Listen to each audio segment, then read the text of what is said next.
Bien, alors les 5 dernières minutes de l'émission, vous le savez, les concepts, les conseils précis, le concept du moment, Stanislas.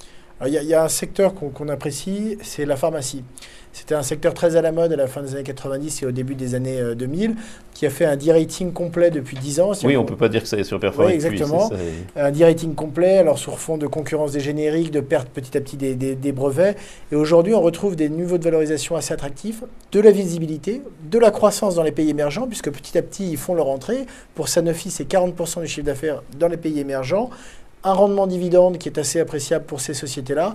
Et là, pour le coup, un dividende qui est en croissance, contrairement au secteur. Ce qu'il y avait eu, c'est que les fameux pipelines ont arrêté de sortir. On est sorti des blockbusters. Maintenant, on arrive pour vous, c'est derrière ça. Au moment de la falaise qui est en ce moment. Et donc, on va voir, les marchés ont des anticipations assez...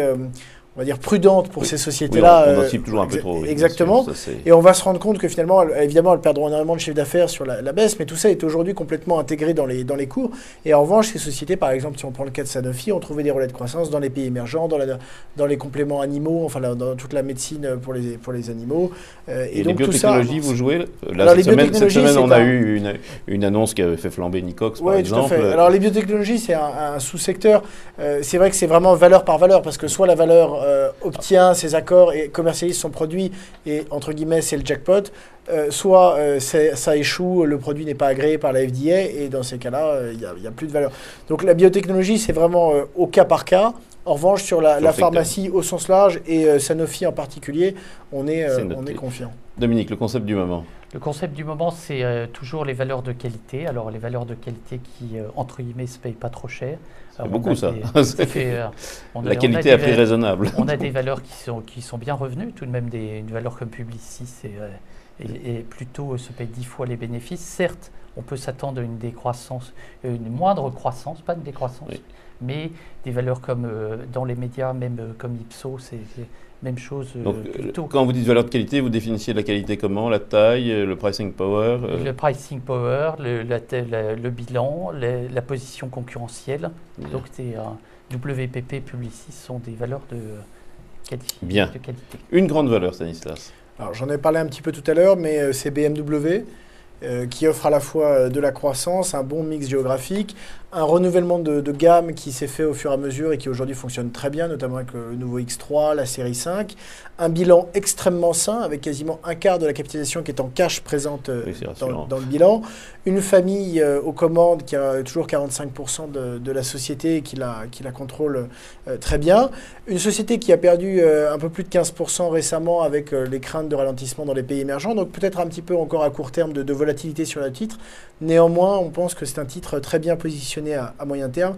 Et je rappelle que c'est une société qui est dans le secteur auto qui a fait des bénéfices chaque année, même très mince en 2009, mais qui a quand même gagné de l'argent chaque année. Donc ça nous paraît être une très bonne valeur. Dominique, une grande valeur. Une grande valeur, alors c'est une valeur qui est encore peu connue, mais qui fait de l'ordre de 7 à 8 milliards de market cap, c'est Amadeus. Amadeus, c'est... elle est très connue parce qu'on en a beaucoup parlé quand Air France a vendu, a racheté, etc.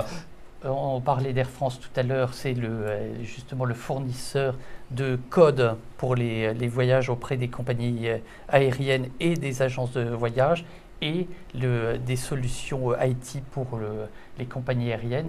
C'est une société extrêmement bien gérée, très bien capitalisée, qui a gagné des parts de marché sur un marché très oligopolistique.